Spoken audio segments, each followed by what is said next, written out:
All right, good afternoon and welcome to the first webinar from the Professional Services Group. My name is Jennifer Moroz and I am the leader of the Professional Services Group here at Saks. Okay, we are going to be discussing how you can maximize your company's tax deferral opportunities by utilizing your existing benefit plan. If your company does not currently have a plan, this is a great time to establish one. So we as a firm think this is a great topic. It's very important and very relevant, especially to those professional service clients. Most companies have set up plans when the company first started or shortly thereafter in order to provide additional compensation and benefits to the employees and owners. Most of the time, the plan was a cookie cutter plan with no real thought put into it. Employees can defer, employers can contribute a little, end of story. And that's mainly the way it stayed for the last 10 to 20 years. So no one would give this another thought because you're not in the business of administering an employee benefit plan, you're in business to provide professional services.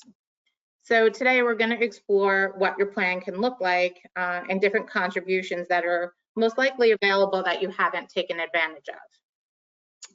So for some housekeeping here, so our firm provides this information in this webinar presentation for general guidance only and does not constitute the provision of legal advice, tax advice, accounting services, investment advice, or professional consulting of any kind. The information provided herein should not be used as a substitute for consultation with professional tax, accounting, legal, or other competent advisors. Before making any decision or taking any action, you should consult a professional advisor who has been provided with all pertinent facts relevant to your particular situation. So today I would like to introduce you to our panel. We have Chris Gaffney, one of my tax partners at Saks. Chris is here to answer any detailed tax questions that anyone in the audience may have. So please, again, if you have questions, use the question box to write in what you would like us to answer throughout the presentation. And the star of the show, Eric Seidman, who is a retirement plan director at Saks Wealth Advisors. As Director of Retirement Plans for Saks Wealth Advisors, Eric serves as a dedicated resource for businesses and nonprofit organizations who sponsor our workplace retirement plan. Saks Wealth Retirement Plan Services team actually handles over 85 401k and other type of retirement plan clients representing approximately 196 million retirement plan assets. So Eric's going to explain the beneficial offerings beyond your traditional 401k plan. These are options that most likely exist in your current plan, but you haven't selected when completing your adoption agreement. So for those of you that have a plan already, we're going to review how you can leverage that plan with some adjustments to your existing plan document. So professional service companies tend to have consistent profits and cash flow. So we're going to show you a plan that can benefit the owners and key employees with large contributions to them and only requiring minimal contributions to the remaining employees. In doing this, you're providing additional compensation and significantly reducing your tax burden. So we're also going to review basic 401k plans. We're going to talk about implementing profit sharing contributions. So having a profit sharing option in your plan can be customized in many different ways. So we're going to explain how you can design the profit sharing contribution to have targeted or custom calculation to benefit who you want in the organization. And we have saved the best for last. We're going to review how cash balance plan works and how this can really maximize contributions to the owners. Now I'm going to turn over the presentation to Eric, who will start the show. Great, thank you, Jen. Thank you everybody for joining.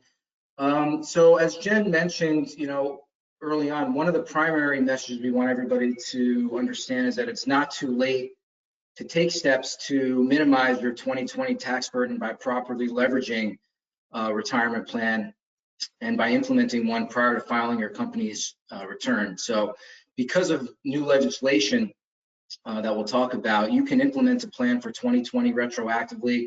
It's a great opportunity to utilize company contribution features to reduce your tax burden or take necessary steps now to put you in a position to do so in future years. So why don't we start first by talking about the tax deferral contribution limits for 2020, and then we'll jump into ways we can implement these strategies. The salary deferral contribution limit for 2020 is $19,500. That's the amount that both owners and employees can contribute to a 401k plan or similar type plan. And that includes in-plan Roth contributions. If your plan does not have Roth contributions, that is something to consider as well. A lot of our plans are adding that now nowadays. You can also, if you are above age 50, contribute $6,500 in catch-up contributions. And in terms of employer contribution, which is the focus of the webinar, there's an additional $37,500 per employee that can be contributed pre-tax. So those are all tax-deductible contributions. That includes, for the employer portion, employer match, any safe harbor contributions, and profit sharing contributions. And as long as the employer contributions don't add up to more than 25% of your total paid compensation, they are tax deductible. So that combines to a total amount for 2020, $57,000 per employee and $58,000 for 2021.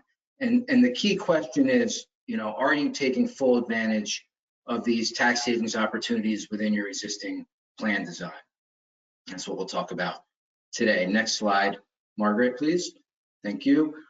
So when we establish 401k plans, and we do have a lot of flexibility in how we design them, but for ownership to really take full advantage of all the tax deferral opportunities, the plan really needs to pass certain tests with regard to participation. The government doesn't want it so that only ownership and key employees are participating.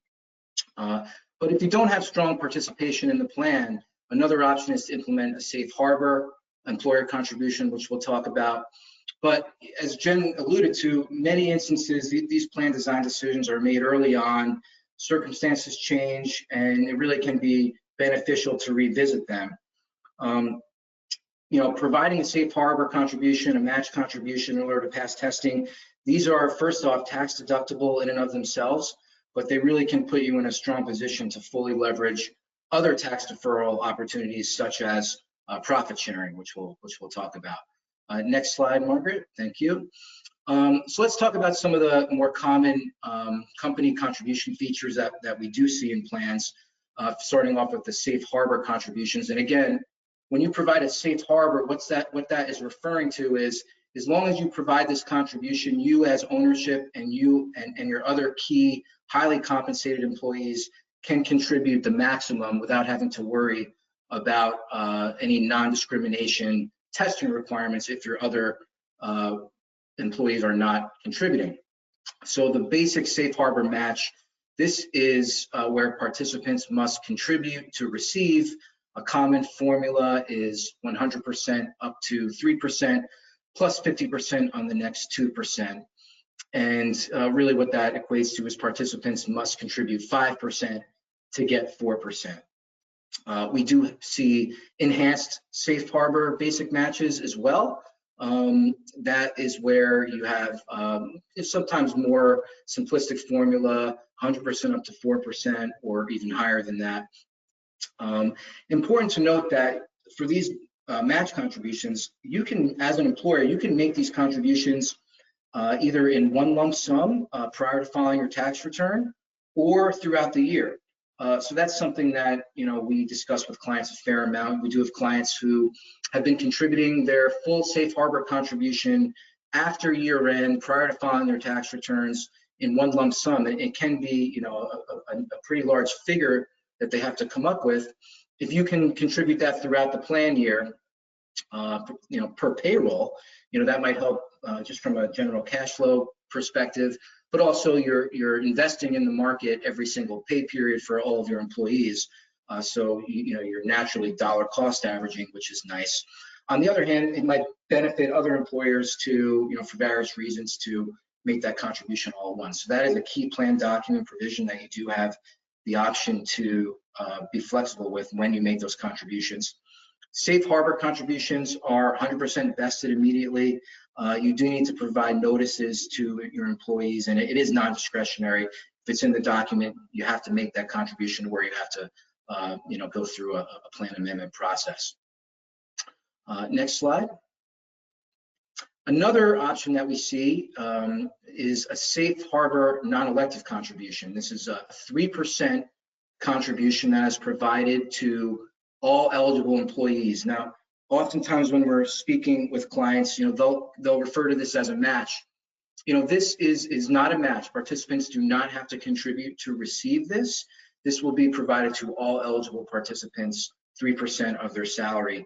And again, you can contribute this throughout the plan year or in one lump sum. If you are contributing it throughout the plan year, at the end of the year, we'll do a calculation as to what everybody's compensation, what 3% of their compensation was and what was contributed on their behalf, and we'll true up if there's a difference.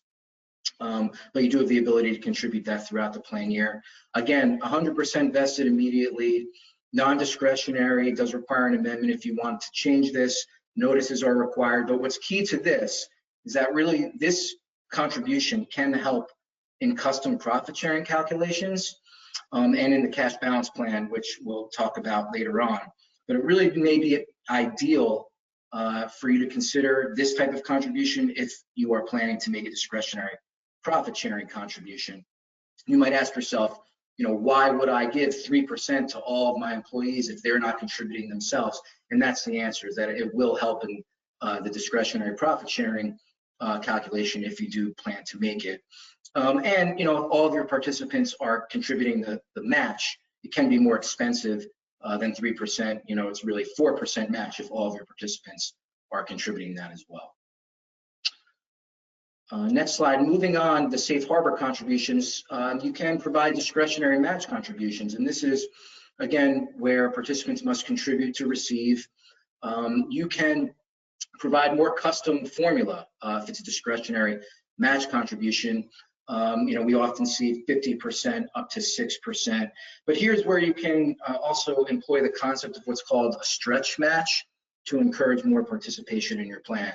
You could do 50% up to 8% or 50% up to 10%, for example. So you are in essence encouraging participants to contribute more to receive the full match, which certainly helps folks, reach a secure retirement. So that is something we're seeing more and more in the industry, the concept of a stretch match. The nice part about a discretionary match contribution as well is that you can include other criteria to receive. You can include vesting requirements. Up to a 6-year graded vesting schedule is the maximum by law. So if an employee were to leave employment before 6 years, a portion of that would be returned to the plan to pay plan expenses or possibly reduce future employer contributions. You can add other requirements like having them be employed on the last day of the plan year or 1,000-hour rule, where they have to reach 1,000 hours in order to receive the match. And again, you can contribute this throughout the plan year or in one lump sum. This discretionary match is something you would think about if you have strong participation in the plan, you're already passing the non-discrimination testing requirements. And you could also add a discretionary match on top of an existing safe harbor contribution. So, all the contributions we just went through, the safe harbor contributions, the discretionary match contributions, all tax deductible. Important to keep that in mind as a start. Next slide. So, let's say you've been contributing either a safe harbor contribution or you've been contributing a discretionary match contribution of some kind, right? I think it's a really great opportunity to explore additional areas where you can have even additional tax deferred savings through your retirement plan. And I think it's probably best to start with an actual example, a real world example of a discretionary profit sharing contribution that leverages the existing contributions they're already making. So let's go through this for a bit. And if I've put anybody to sleep throughout, highly recommend to, if you can re-engage here, this is really the meat of the presentation right here. So you have two owners in this scenario where each are making the limit of $285,000. They each have $19,500 in pre-tax contributions. we have one owner who's above the age 50, contributing the full catch-up contribution. So they're making the most of their employee contributions themselves, and they're also providing a 3% non-elective contribution to all eligible employees, which you can see totals. Margaret, is the bottom of the screen visible here? It's actually cut off the total. I can read off the totals if you tell me the fields. Okay. Yeah, so in the safe harbor non-elective total, is that possible to just correct, Margaret, in real time or no? Yeah, Okay. give me a second.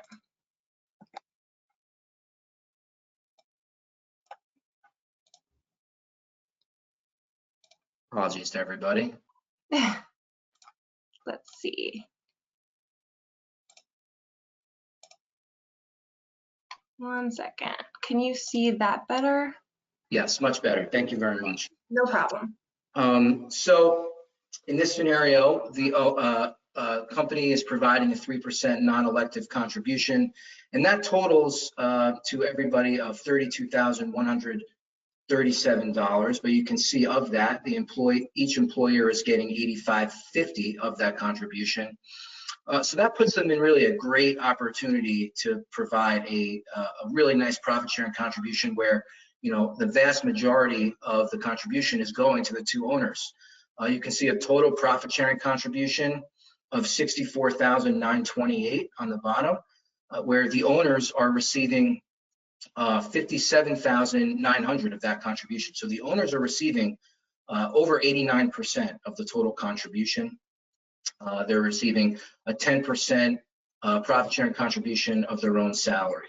So you can see total tax deferred contributions for owner one, 63,500, owner two, 57,000, and total tax deferred contributions for the whole plan are 165,000. But really the main point here is that if you look in the profit sharing column, the employees only need to receive $7,028 essentially for the owners to receive almost $58,000. And the employees, you know, for the most part, and when they receive, you know, discretionary profit sharing contributions, are extremely appreciative of that. They do not need to know that most of the contribution is going to ownership. So a great way to get a tax deduction, a much more significant tax deduction, and save, you know, significantly for your retirement as an ownership as an owner in the company. Next slide, please. So what are the primary drivers of discretionary profit sharing? You know, you have to give to get. You know, your non-highly compensated employees must reach a certain threshold to receive the contribution. It's really highly dependent on specific company demographics. Essentially, your employees have to receive 5% of compensation, or 1/3 of the percentage compensation going to ownership and highly compensated employees.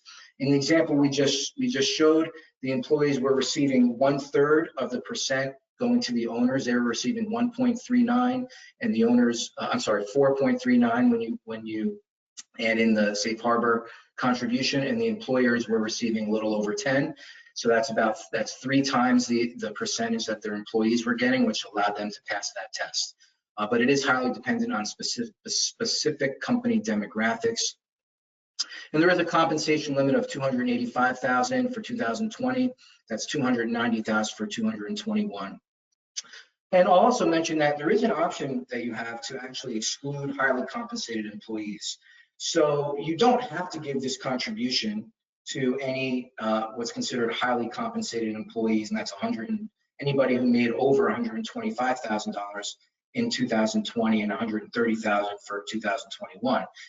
Most times, you know, we find that clients do like to give out the contribution to those folks, since they are generally their key employees anyway, but it is an option for you to limit the expense necessary within a discretionary profit sharing contribution. And what we like to see as an ideal scenario is really owners and key employees receiving you know, upwards of 70, 80, even higher plus percentage. In the example we just gave, the owners are receiving close to 90% of that contribution. I'll pass it over to Jen quickly to talk about the tax benefits of the contribution example we just provided. Thanks, Eric. So one of the things I think I wanted to make clear here is by most plans will have the deferral, you'll have, you know, a discretionary employer contribution that they never contribute. But by having the safe harbor already contributed, and that's at 3%, by adding the profit sharing contribution option that we just presented, you see that the owners have received a little over 89% of the total contribution. So they received $57,900 and only contributed $7,000 to the remaining employees.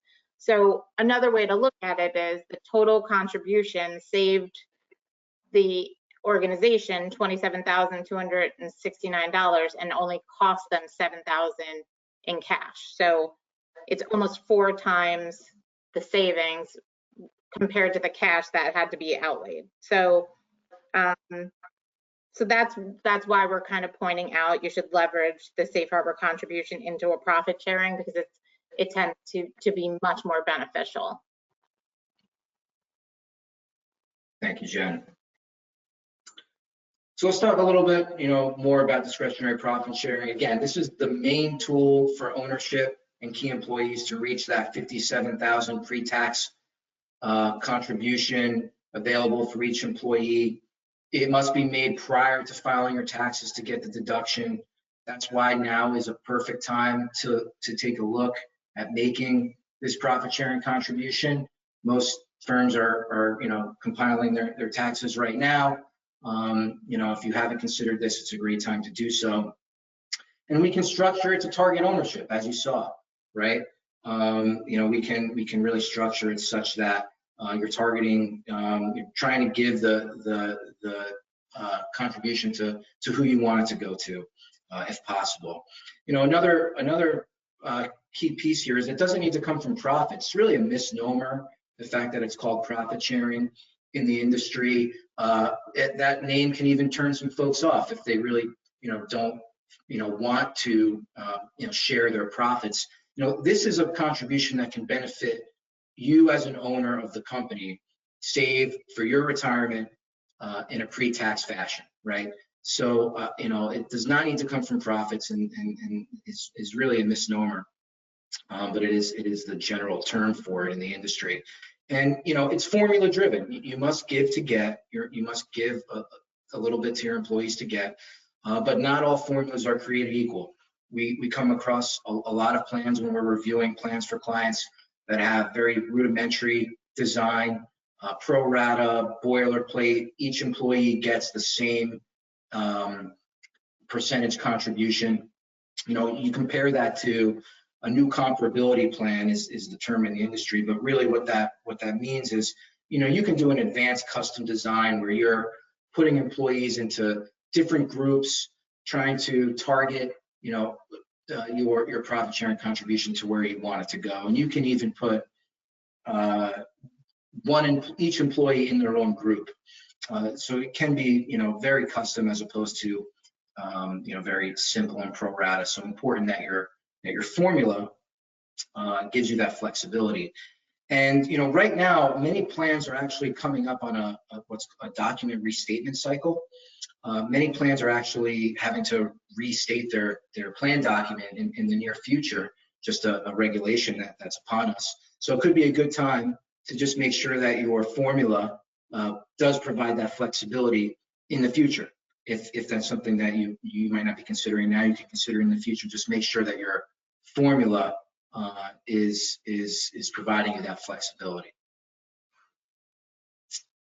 Again, you know, when would you want to consider profit sharing, especially if you are already making employer contributions such as the 3% non-elective contribution?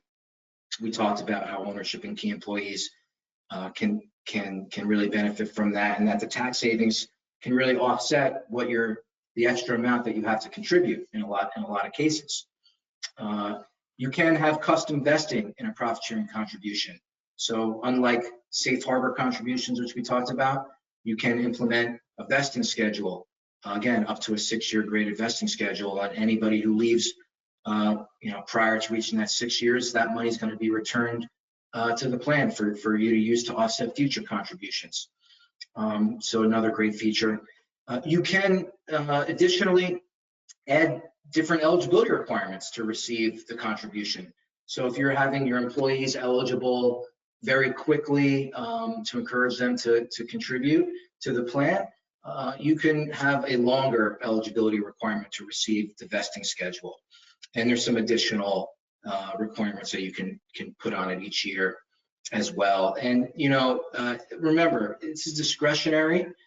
You're not forced to do it. If you do it this year and circumstances change next year, you don't have to make it next year. This is a decision that you can make each year, as long as you have the right formula in your document and the right team helping you design it. But really, what if you could benefit from even more tax savings? Are you limited to $57,000 or $58,000 for plan year 2021? And the answer is no. There are other solutions that we can implement, that we are implementing with our clients right now. Next slide. And one main solution for this is a cash balance plan, which is gaining a lot of popularity. This is a type of pension plan that allows for significantly higher tax contribution limits than a traditional 401k. Talk about some key features of a cash balance plan. First off, it's only company contributions, no participant contributions into this plan. The contribution formula is customized with an actuary, right? So a portion must be contributed to employees. However, based on how the demographics of the plan shake out and the goals of the plan, the actuary, we can oftentimes work with an actuary and come up with a solution where the majority of contributions are directed towards ownership and key employees and family members, or any other favorite group that you might have in the plan. And in this instance, the maximum contribution varies by age, right? So instead of one across the board limit, this is a plan where the maximum contribution per participant in the plan varies by age, and it turns out to be what's an actuarial equivalent of $230,000 per year at retirement. And maybe I think the next slide will shed some light on really what that means in real dollar terms. You look at this chart. Let's go to the middle of it. A 55-year-old today, that turns out the maximum cash balance contribution that a 55-year-old can make is $207,900, right? And you layer that on top of a 401k profit sharing contribution of $63,500. We're talking total tax savings for a 55-year-old in the plan of $271,400. That's potential tax savings. When you're looking at based on a 42% combined rate, federal and state, that's almost $114,000 saved in taxes, right? I mean, that's a home run if this works out for you, and you can benefit from that type of tax savings. You're having a good year and you're trying to shelter taxes. This is a great solution. As you get older, those amounts increase even more. So somebody age 70, we're looking at, they can put away close to $300,000 just in the cash balance plan, and a total of $361,000 when you layer that on top of the 401k profit sharing plan. Almost over $150,000 tax savings potential. Next slide. So here's an example of a cash balance breakdown, right? This is a scenario we have 2 owners, we have 5 employees. Each of the owners has total compensation of $600,000. This actual design is an example from 2019, so the compensation is a little bit lower, $280,000 here, $25,000 limit for 2019 in the 401k. we see here there's a profit sharing contribution of 37,000 total, right? And because they're making that profit sharing contribution total, you can see here they're able to make significant cash balance contributions as well, right? The profit sharing, the fact that they're making the profit sharing contribution, this is really what empowers them to add more, just like the 3% contribution helps you to do a profit sharing contribution. The fact that you're doing the 3% contribution and the profit sharing contribution really helps you in the calculation needed for the cash balance plan, which we'll talk about in a moment. So this really, the owners are able to contribute a combined total of 410,000 into the cash balance plan. Total contribution pre-tax is 534,000 for the owners. And this is with just a contribution to the employees of the profit sharing of 32,000 and cash balance of 10,000. So the vast majority of this contribution going to the owners again, right? And you can see the tax savings significant here, right? With the cash balance plan, the tax savings is about 225,000, and without the cash balance plan, the tax savings is about 52,000.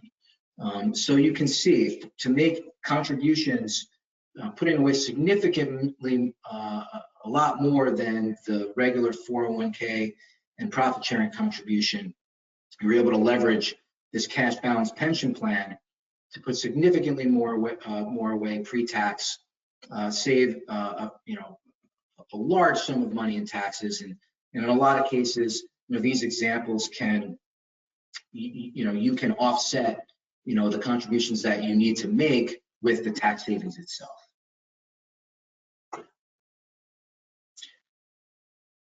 Jen, anything that you'd add to that slide before we move on? No, I think you went through it thoroughly. I just think, looking at the amount that goes to the owners compared to just the regular employees is mind-boggling. Obviously, it doesn't work out this way for every organization. It's an exercise that I think is worth going through to see what the numbers look like. And also here, these are the maximum amounts. This is not something, you don't have to be contributing the 250 and the 160,000 per owner. They can be customized and lowered to a limit that is more suitable to your organization. We're just showing you the maximum benefit here of what is the what the potential is. I think that's a great point. Thank you, Jen. And that applies to the profit sharing example as well, right? We showed an example of the maximum amount, but if you want to work with a budget, that will work for you. If you, are looking to defer working with your accountant an extra 50,000 in taxes, you can do that through a profit sharing. We'll work within that budget. You don't need to max out both in a profit sharing as well as in the cash balance example. Thank you, Jen. And in a lot of cases, we're working with some clients right now where really develop some home run scenarios, and others where we do the analysis and it's not as, for various reasons, the demographics of the plan, not as significant. But I think in a lot of cases it's great to work with a retirement plan professional who can at least put these options on the table for you. So, is a cash balance plan a good fit? Are we going to get that home run scenario, right? A couple questions to ask. Are you already providing a 3% safe harbor contribution and a profit sharing contribution? If you are, it might not be that much more expensive in terms of additional employee contributions to add a cash balance plan. And it could be a really good solution for you. Generally, we like to see about 10 to 15 employees per owner and some younger rank and file employees in the mix. That will help with the actuarial calculation in terms of creating the full plan design. And we see this most often used in closely held businesses, professional workforces, really can work well a lot of times, with those organizations, doctors' offices, dentists, law firms, and similar organizations, but certainly not limited to those, right? But we do see oftentimes those types of organizations can build these types of plans in, and it works very well. And also very important, it's ideal. This is ideal for companies with consistent profits year over year. You don't want to implement this plan, if you're unsure if you're going to be able to fund it, right? You're committing to a defined benefit pension plan. So whatever you do commit to, you want to make sure that you can at least maintain that for at least 3 years. And when we work with you, or whenever another retirement plan professional would work with you about this, that's something that we would always advise our clients and work with them to make sure that anything that you're committing to in this plan, you're comfortable maintaining, and you're not going to be put in a position where it's not a contribution that you're comfortable making. Additional cash balance features that are good to point out. The assets are invested in a pooled account. So unlike a 401k or profit sharing, participants in the plan do not direct the investments. There are predictable contributions for employer. You know how much you're going to be submitting to the plan in the cash balance plan, which is nice, right? They're predictable contributions. They're portable for employees, right? So the lump sum that you have in a cash balance plan can be rolled into another qualified plan. A lot of times pension plans tend to be annuitized, and so participants, if they had a pension plan benefit, would be related to them as a couple $100 a year at retirement. That's not the case for a cash balance plan. You can roll a lump sum amount into another qualified plan, such as a 401k or an IRA at another in another account. And you can have a vesting schedule as well for a cash balance plan, similar to the profit sharing feature.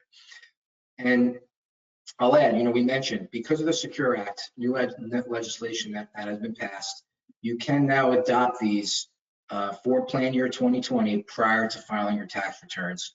And there still is an opportunity to take advantage of this plan design within for tax year 2020. I will turn it over to Jen. Thanks, Eric. I just want to reiterate that because I think a lot of people are not aware. They think you had to have had a plan in place prior to the end of 2020 in order to take advantage of having a cash balance plan for the 2020 tax year. But it can be set up retroactively as long as it's set up prior to you filing your tax return, including extensions. So you really have until September 15th to get this done and funded. So I think that's a very good point. So we've kind of thrown a lot out at you today. We discussed a lot of options that can be included in your plan and which can aid you in year-end tax planning. So we talked about having a basic plan, a basic 401k plan if you currently have that. It has limited strategies, which are ultimately limiting your tax planning opportunities. And the reason we point this out is it is something that can be changed. Most plans are up for, you have to update your plan documents within this year or within next year. So it's a great time to completely revise your plan and reinvent to include some of these items that we talked about that could help in year-end tax planning. If you have a 401k with a discretionary profit sharing, it's a tool that you can use every year for tax planning. And it's something that has to be used. If it's discretionary, you decide at year end, what the contribution needs to be every year. But with this plan, obviously you're limited on the total dollar amount up to the limits for a defined contribution plan. So if that's the case, that's why we brought up the cash balance plan, so you can implement a cash balance plan that allows for the maximum contributions, as Eric just showed in that example. Obviously, As Eric also mentioned, you have to commit. It's usually about a 3-year commitment. So that would be something that you would have to contemplate before putting into place. So with all of this information we provided today, here are a couple of questions that we wanted to provide to you, so that either whether you're the owner, the trustee, or the fiduciary in a plan, this should be something that you ask yourself, whether or not they exist, to help look at your existing plan and maybe reinvent it. So do you have a plan? That's an easy one. And is it benefiting ownership and key employees? So like I said at the beginning of the presentation, we talked about most organizations set up a plan just to have it, whether it was for employee retention, to whether it was just everyone wanted it. But I most of the time people don't look back at the plan. And organizations change. If it was a startup, it would have been a very plan, and maybe the organization has grown into a very successful firm. So you want to look at how to benefit the organization through the plan that's existing and redefine it. So another question, is this the right plan for our company? If not, how do we fix it? So we talked about having to redo the plan documents. So everyone should get together and figure out what is the purpose of this plan? Who do we want to benefit? Who should we be benefiting? How much? What is our budget? Because defining what the budget will be will help you to decide, can we afford a cash balance plan? And should we go down that road for the next couple of years?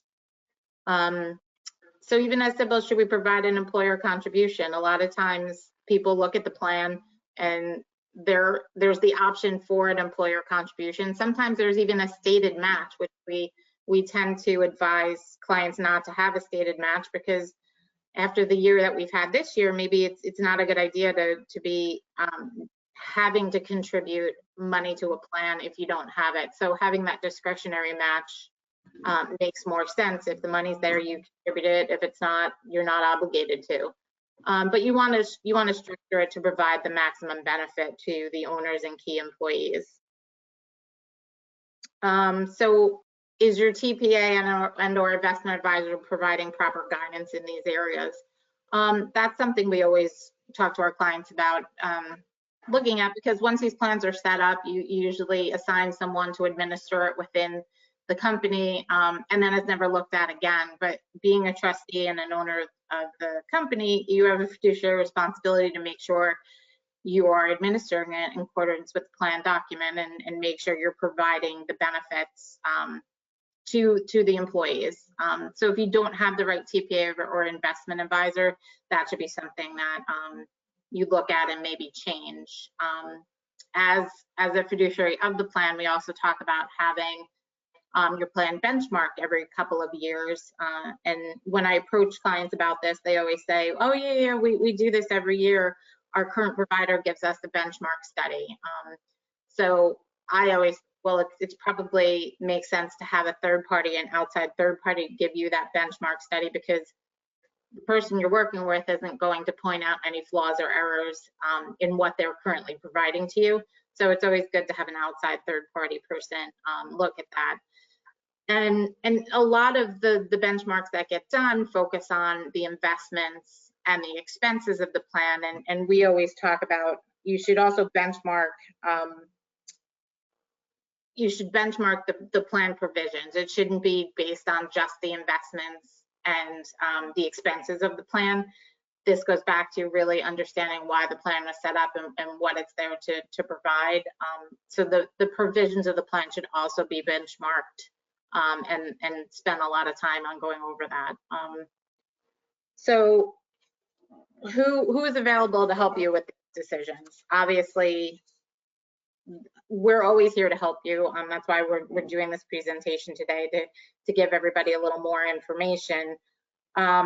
So you can always reach out to us at Sachs or Sachs Wealth Advisors.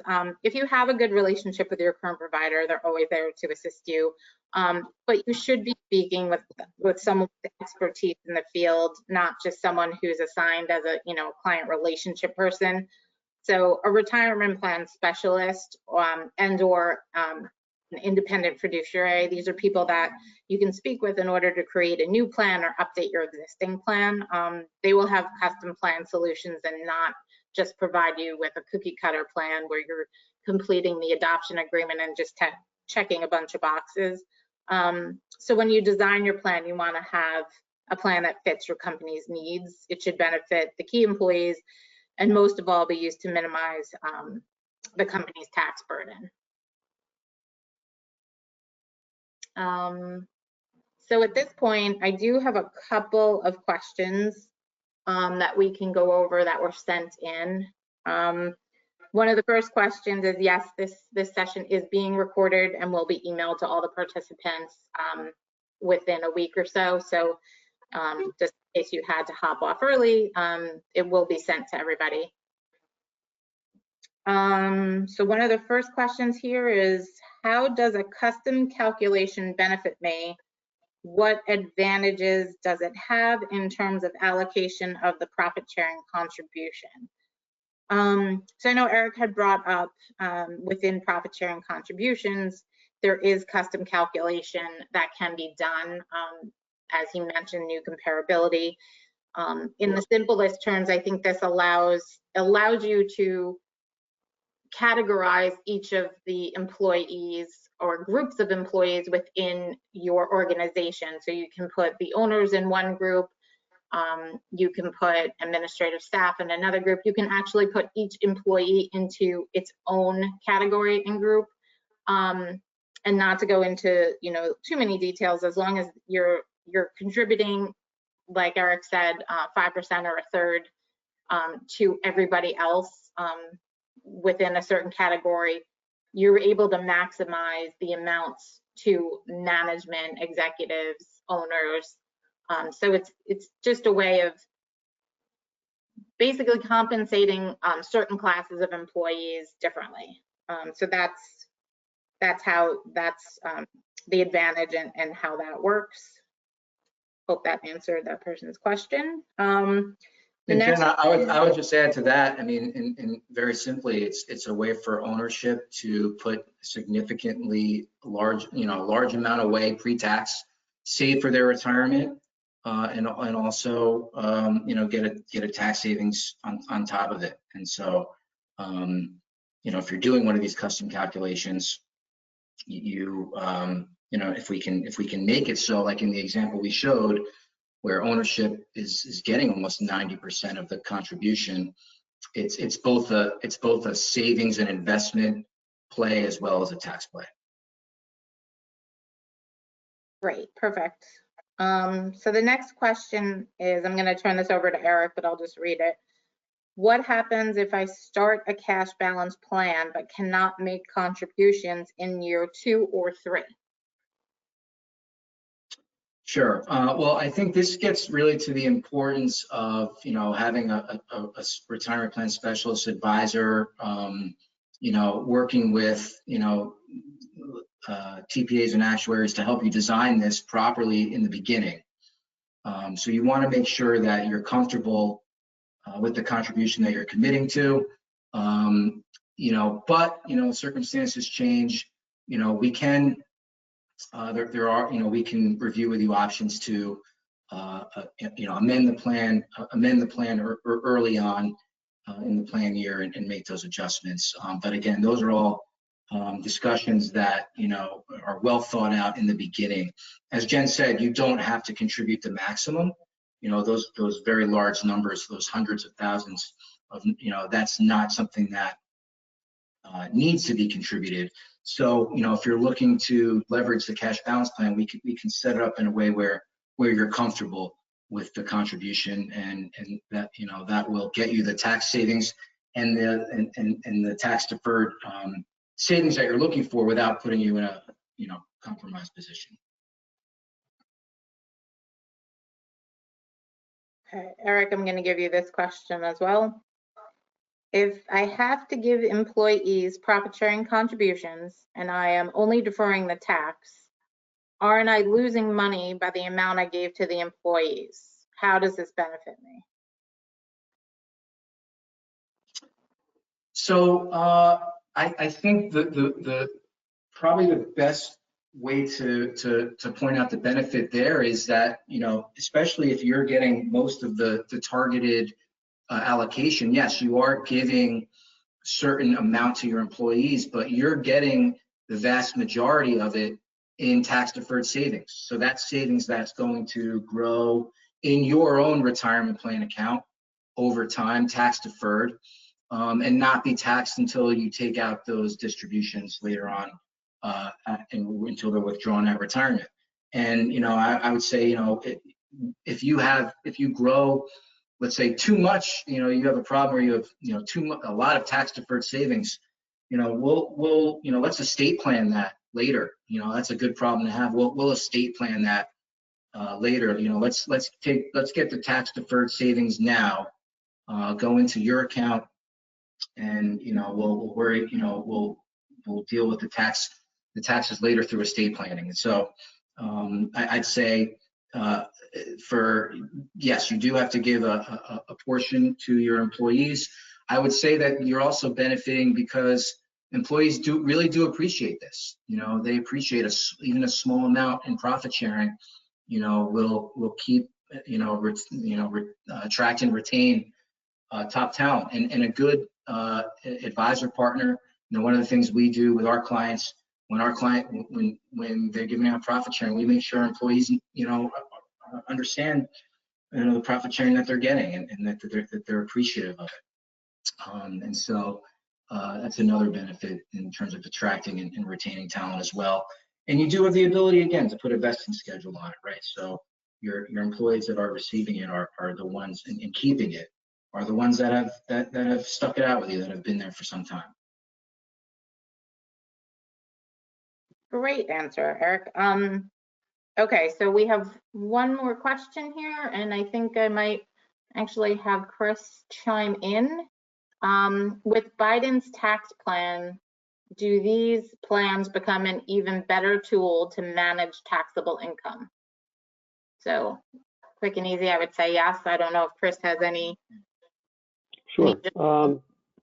Yeah, I mean, it's definitely a great opportunity to defer income now. As we know, rates are going up, and you put more away tax deferred. We don't know where they're going to be 10, 15, 20 years from now, but we certainly know it's going to be more expensive the next few years. So I would say it's beneficial to defer as much as possible. Okay, so we're a couple minutes early. So again, I appreciate everyone taking the time this afternoon to come listen to us. If you have additional questions at any point, feel free to reach out to me, Eric, or Chris. Email addresses are on the screen. And thank you.